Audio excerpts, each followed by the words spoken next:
Hello दोस्तों, आइए मैं राहुल स्वागत करता हूं आपके अपने YouTube channel super multi classes में। दोस्तों आज का हमारा टॉपिक है टेंस यानी कि काल, अवधि या समय।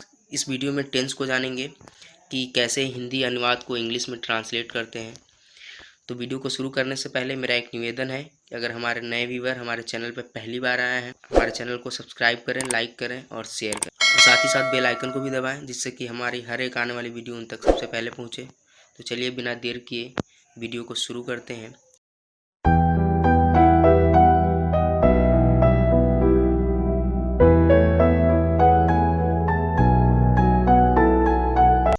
दोस्तों टेंस का मतलब होता है समय। टेंस सब लोग नाम सुने होंगे। टेंस का मतलब होता है समय। अब इसकी परिभाषा जान लेते हैं। परिभाषा क्या है? टेंस से किसी क्रिया के होने के समय तथा इसकी पूर्णता की सीमा का ज्ञान होता है। यानी कि हम कह सकते हैं कि कौन सा कार्य कब हुआ या कौन सा कार्य हो चुका है, कौन सा कार्य हो रहा है, तो इसे हम कहते हैं समय यानी कि टेंस। तो अब आगे बढ़ते हैं। चलिए जानते हैं कि टेंस कितने प्रकार के होते हैं। तो दोस्तों टेंस 3 प्रकार के होते हैं। पहला होता है प्रेजेंट टेंस यानी कि वर्तमान काल। दूसरा होता है पास्ट टेंस यानी कि भूतकाल। तीसरा होता है फ्यूचर टेंस यानी कि भविष्य काल। तो सबसे पहले हम डिस्कस करेंगे प्रेजेंट को। तो चलिए शुरू करते हैं प्रेजेंट को डिस्कस करना। प्रेजेंट टेंस यानी कि वर्तमान काल। अब इसका डेफिनेशन जानते हैं कि कैसे हम पहचानेंगे कि यह प्रेजेंट टेंस है। तो जब कोई कार्य अभी हो रहा हो अथवा अभी अभी हो चुका हो तो उसे प्रेजेंट टेंस कहते हैं। यानी कि अभी हमने बताया ना कि जिससे हमें पता चले कि कौन सा कार्य अभी जारी है या हो चुका है, तो उसे प्रेजेंट टेंस कहते हैं। जब कोई कार्य अभी अभी हो रहा हो अथवा अभी अभी हो चुका हो तो उसे प्रेजेंट टेंस कहते हैं। जैसे एग्जाम्पल जान लेते हैं एक। जैसे मैं पढ़ रहा हूँ, ऐसा प्रतीत हो रहा है कि यह कार्य लगातार हो रहा है, यानी कि यह प्रेजेंट है, यह वर्तमान काल है। मैं पढ़ चुका हूँ, ऐसा प्रतीत हो रहा है कि अभी अभी कोई कार्य अभी अभी हुआ है, यानी कि मैं अभी अभी पढ़ चुका हूँ, मैं अभी अभी पढ़ा हूँ। तो यह जो है प्रेजेंट, इससे पहचानेंगे कि यह प्रेजेंट टेंस यानी कि वर्तमान काल है। अब चलिए जानते हैं कि प्रेजेंट टेंस के कितने प्रकार होते हैं, या पास्ट के कितने होते हैं, फ्यूचर के कितने होते हैं। तो वो तो पास्ट और फ्यूचर को बाद में डिस्कस करेंगे, अभी डिस्कस कर रहे हैं प्रेजेंट टेंस को। तो दोस्तों जान लीजिए सिंपल तरीके से कि प्रेजेंट टेंस के 4 प्रकार होते हैं। पहला होता है प्रेजेंट इंडेफिनिट टेंस।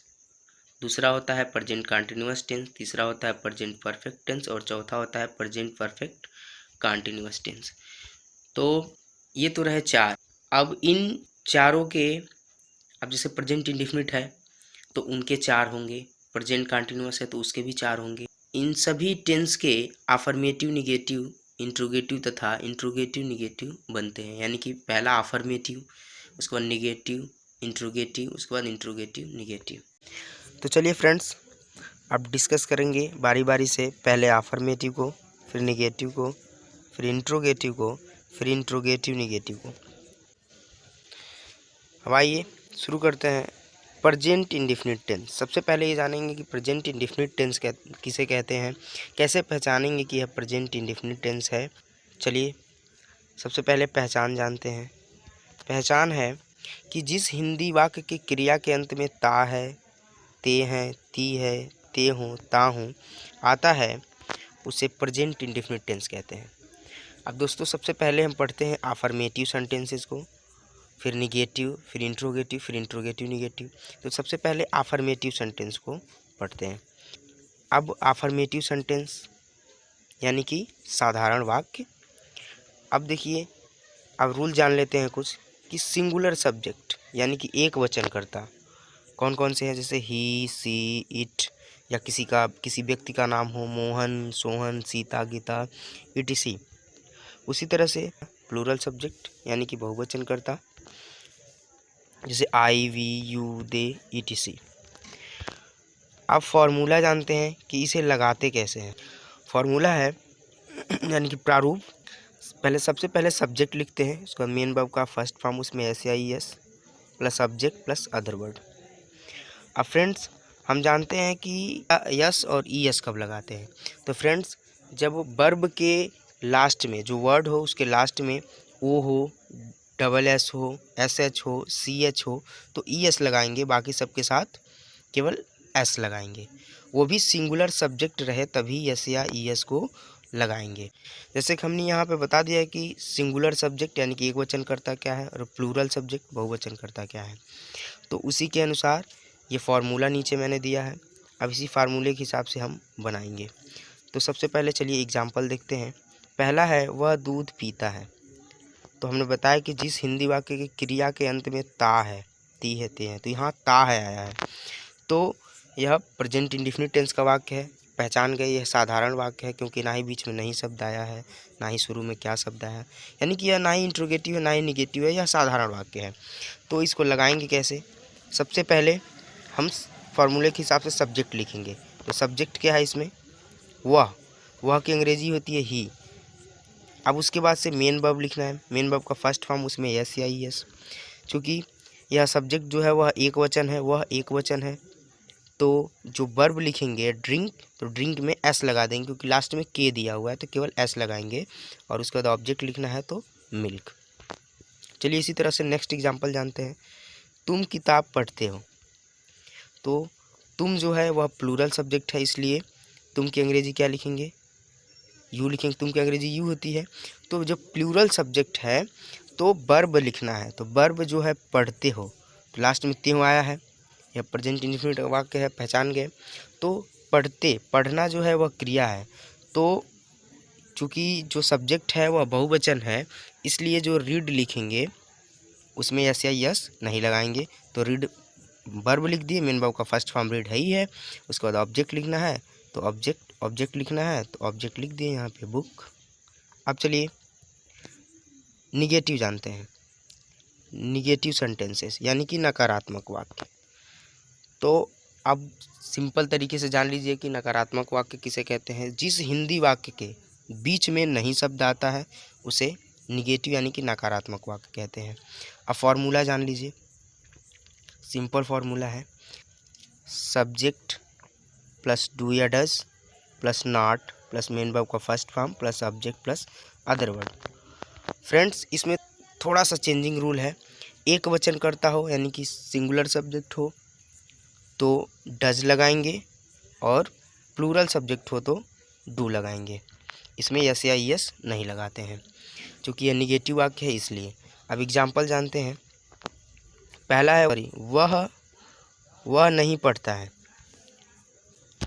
वह नहीं पढ़ता है तो वह एक वचन है, इसलिए यहाँ पे ही लिखेंगे। और वह है तो वह की अंग्रेजी ही लिखेंगे। उसी तरह से अब वह एक वचन है, जो ही है वह एक वचन करता है तो इसलिए उसके साथ डज लगाएंगे। और नहीं दिया है तो नॉट लगा देंगे। उसके बाद से वर्ब दिया है तो वर्ब का रीड, पढ़ना का रीड लिख देंगे। क्योंकि इसमें ऑब्जेक्ट दिया नहीं है तो ऑब्जेक्ट है नहीं तो छोड़ देंगे। सेकंड एग्जांपल है हम लोग नहीं नाचते हैं।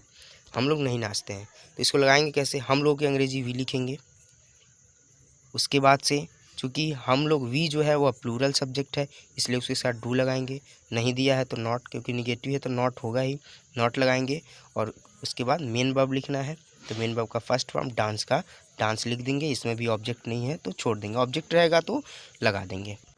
तो चलिए फ्रेंड्स इसी तरह से अब इंट्रोगेटिव को पढ़ते हैं। आइए यहाँ पे हम जानते हैं इंट्रोगेटिव सेंटेंसेस को, यानी कि प्रश्नवाचक वाक्य क्या होते हैं। तो जिस हिंदी वाक्य के शुरू में क्या शब्द आता है उसे फर्स्ट टाइप या केवल इंट्रोगेटिव सेंटेंस कहते हैं। फर्स्ट टाइप भी कह सकते हैं या केवल इंट्रोगेटिव सेंटेंस यानी कि प्रश्नवाचक वाक्य भी कह सकते हैं। तो इसमें रूल क्या है? रूल कुछ करना कुछ नहीं होता है, केवल हेल्पिंग वर्ब को सबसे पहले लिख देते हैं। यहाँ फार्मूला हमने लिखवाया है, चलिए बताते हैं। फार्मूला सबसे पहले डू या डज को लिखेंगे। उसके बाद सब्जेक्ट, फिर अगर नहीं शब्द है बीच में तो नॉट लगा देंगे, नहीं छोड़ देंगे। मेन वर्ब का first form object plus other word plus question mark. तो अब चलिए इसी तरह से एग्जाम्पल जान लेते हैं। एग्जाम्पल है क्या राम खाता है। मैंने कहा कि जिस वाक्य के शुरू में क्या शब्द आता है वह इंट्रोगेटिव होता है, यानी कि फर्स्ट टाइप इंट्रोगेटिव होता है। चूँकि क्या राम खाता है क्या राम खाता है, तो सबसे पहले क्या शब्द आया, तो इसको लगाएंगे कैसे, इस फॉर्मूले से लगाएंगे। तो डू या डज में से किसी योग को लगाना है तो एक वचनकर्ता के साथ डज लगाएंगे और बहुवचनकर्ता के साथ डू लगाएंगे। चूँकि राम यहाँ एक वचनकर्ता है, किसी का नाम है, इसलिए यार एक वचनकर्ता है, तो इसके साथ सबसे पहले डज को लिखेंगे, तो यहाँ डज लिख दिए। उसके बाद सब्जेक्ट लिखना है तो राम लिख दिए। उसके बाद नहीं शब्द नहीं दिया है, छोड़ देंगे। मेन वर्ब दिया है तो मेन वर्ब खाना है तो खाता है तो इट लिख देंगे। लास्ट में क्वेश्चन मार्क, चूँकि ऑब्जेक्ट और अदर वर्ड नहीं है तो छोड़ देंगे। चलिए सेकंड एग्जांपल जानते हैं। क्या तुम स्कूल जाते हो, तो इसको लगाएंगे कैसे। सबसे पहले इसमें डू या डज में से किसी एक को लिखना है तो डू लिखेंगे, क्योंकि जो सब्जेक्ट है तुम, यू जो है प्लूरल है, तो डू या डज में से किसी एक को डू को लिख दिए। उसके बाद सब्जेक्ट लिखना है तो यू लिख दिए। अब मेन वर्ब लिखना है तो जाते हो, तो जाना का गो लिख दिए, चूँकि कहीं जाया जाता है तो टू लगा देते हैं प्रीपोजिशन। और कहाँ ऑब्जेक्ट क्या है, स्कूल, तो स्कूल, और लास्ट में क्वेश्चन मार्क दिया हुआ है तो यहाँ क्वेश्चन मार्क भी लगा देंगे। आशा करता हूँ कि आप इंट्रोगेटिव समझ गए होंगे। तो चलिए इसी क्रम में आगे बढ़ते हैं और इंट्रोगेटिव निगेटिव को जान लेते हैं। इंट्रोगेटिव निगेटिव सेंटेंसेज यानी कि प्रश्नवाचक नकारात्मक वाक्य। तो इसमें क्या होता है कि जिस हिंदी वाक्य के बीच में प्रश्नवाचक शब्द आते हैं और साथ में नहीं आ भी सकता है और नहीं भी आ सकता है, तो उसे हम इंट्रोगेटिव निगेटिव का वाक्य कहते हैं। तो फॉर्मूला इसमें है, सबसे पहले क्वेश्चन वर्ड, यानी कि जो हिंदी वाक्य के बीच में जो प्रश्नवाचक शब्द आएंगे, कब, क्यों, कैसे, कहाँ, तो उनकी अंग्रेजी सबसे पहले लिखेंगे। तो क्वेश्चन वर्ड, उसके बाद सब्जेक्ट के अनुसार डू या डज, फिर सब्जेक्ट, अगर नहीं दिया है तो, चूँकि नहीं देता है ज़्यादातर, तो नॉट लगाएंगे, नहीं दिया तो छोड़ देंगे। मेन वर्ब का फर्स्ट फॉर्म लिखेंगे, ऑब्जेक्ट लिखेंगे, फिर अदर वर्ड, फिर प्लस क्वेश्चन मार्क लिखेंगे। तो चलिए एग्जाम्पल जानते हैं। एग्जाम्पल उदाहरण, सीता और गीता बाजार क्यों जाते हैं, सॉरी यहाँ जाती हैं होना चाहिए, सीता और गीता बाजार क्यों जाती हैं, या सीता और गीता बाजार क्यों जाते हैं। तो चलिए इसको लगाते हैं। तो सबसे पहले क्वेश्चन वर्ड लिखना है, तो क्वेश्चन वर्ड इसमें क्या है, प्रश्नवाचक शब्द क्यों, क्यों जाते हैं, तो क्यों की अंग्रेजी वाई लिख देंगे। चूँकि उसके बाद डू या डज लिखना है तो डू या डज सब्जेक्ट के अनुसार लगाएंगे। सीता और गीता चूँकि प्लूरल हो गया तो यहाँ पे डू लगा देंगे। उसके बाद सब्जेक्ट लिखना है तो सब्जेक्ट सीता और गीता दोनों है तो सीता एंड गीता।